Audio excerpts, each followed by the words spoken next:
మన ప్రభువును రక్షకుడునైన యేసుక్రీస్తు నామములో మీకు శుభములు తెలియచేస్తూ ఈ హోప్ ఫర్ టుడే సందేశాన్ని మీకు అందించడానికి దేవుడు మాకు ఇచ్చిన కృపను బట్టి దేవునికి స్తుతులు చెల్లిస్తూ ఈరోజు ఈ హోప్ ఫర్ టుడే సందేశంలోనికి మిమ్మల్ని ప్రేమపూర్వకంగా ఆహ్వానిస్తూ ఉన్నాను. ఈరోజు తిమోతికి రాసిన రెండవ పత్రిక, పౌలు తిమోతికి రాసిన రెండవ పత్రిక 4వ అధ్యాయము 7వ వచనాన్ని మీ ముందుంచుతున్నాను. మంచి పోరాటము పోరాడి తిని, నా పరుగు కడముట్టించి తిని, విశ్వాసము కాపాడుకొంటిని. మంచి పోరాటము పోరాడి తిని, నా పరుగు కడముట్టించి తిని, విశ్వాసము కాపాడుకొంటిని. ఈ మాటలు ఎవరంటున్నారంటే, ఒకానొక సమయంలో క్రైస్తవ విశ్వాసులను, శిష్యులను, సంఘాన్ని హింసించిన పౌలు అంటున్నాడు, మంచి పోరాటము పోరాడి తిని, నా పరుగు తుదముట్టించి తిని, విశ్వాసము కాపాడుకొంటిని.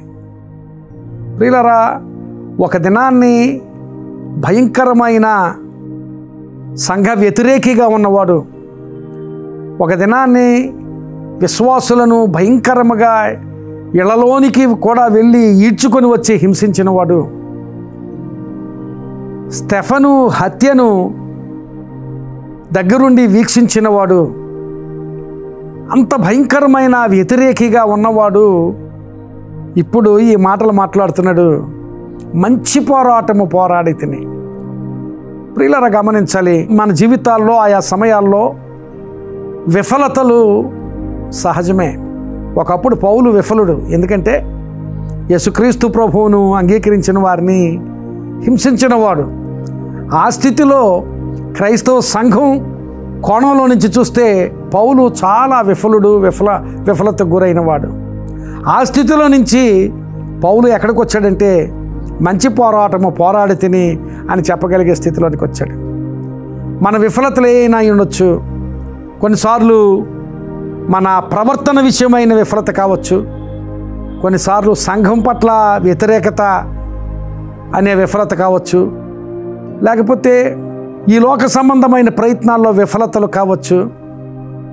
ఏ విఫలత అయినా ఆ విఫలతను బట్టి కృంగిపోయి అక్కడే ఉండిపోతే ఆ విఫలతలో నేను నిలిచిపోతావు. కానీ అక్కడి నుంచి నీవు లేవగలిగితే,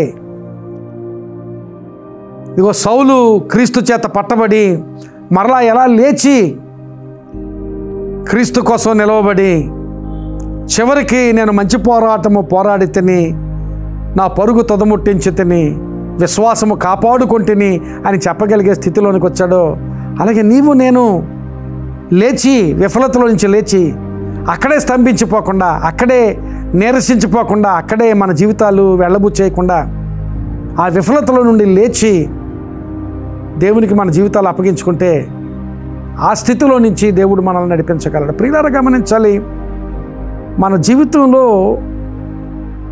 ఏ దశ కూడా గమ్యం కాదు. మన జీవితం ఎప్పుడు ప్రయాణమే. మనం బ్రతికున్నంతకాలం ఎప్పుడూ గమ్యం చేరుకోము, మనం ప్రయాణం చేస్తూనే ఉంటాం. ఆ ప్రయాణంలో నీ జీవిత స్థితి ఎక్కడో ఒక చోట ఆగిపోయే స్థితిగా ఉండకూడదు. నీ జీవితం ముందుకు సాగుతూ ఉండాలి. అందుకనే నా పరుగు తుదముట్టించి తిని అంటున్నాడు. పౌలు వృద్ధుడైపోయి ఇక ఇంచుమించుగా నిర్యాణ కాలంలో, అంటే ఇక చనిపోయే ముందు పలుకుతున్న మాటలవి, నా పరుగు తుదముట్టించి తిని. అలా చెప్పగలిగే స్థితిలోనికి మనం వెళ్ళాలంటే ఏ విఫలత మన జీవితాల్లో చోటు చేసుకున్నా ఆ విఫలతలోనే మనం మిగిలిపోవలసిన అవసరం లేదు. అక్కడి నుంచి దేవునికి నీ జీవితాన్ని అప్పగించుకుంటే, ఒకవేళ నీవు పొరపాటే చేసి ఉండొచ్చు, పాపమే చేసి ఉండొచ్చు, తప్పు చేసి ఉండొచ్చు, దానిని బట్టి విఫలుడుగా కురుంగిపోతూ ఉండొచ్చు. కొన్నిసార్లు అపరాధ భావం నిన్ను దేవుని దగ్గరికి రాకుండా చేస్తూ ఉండొచ్చు. నేను చాలా తప్పు చేశాను, చాలా అపరాధం చేశాను కనుక దేవుని దగ్గరికి నేను వెళ్ళలేకపోతున్నాను అనే స్థితి నీకు ఉండొచ్చు. పౌలు చాలా భయంకరంగా సంఘాన్ని హింసించిన వాడు, యేసుక్రీస్తుకు ఆయన యందు విశ్వాసం ఉంచిన వారికి వ్యతిరేకిగా ఉన్నవాడు. అలాంటి వాడు పట్టబడ్డాడు. ఈ దినాన్ని ప్రభు నిన్ను పట్టుకోవాలని ఆశపడుతున్నాడు.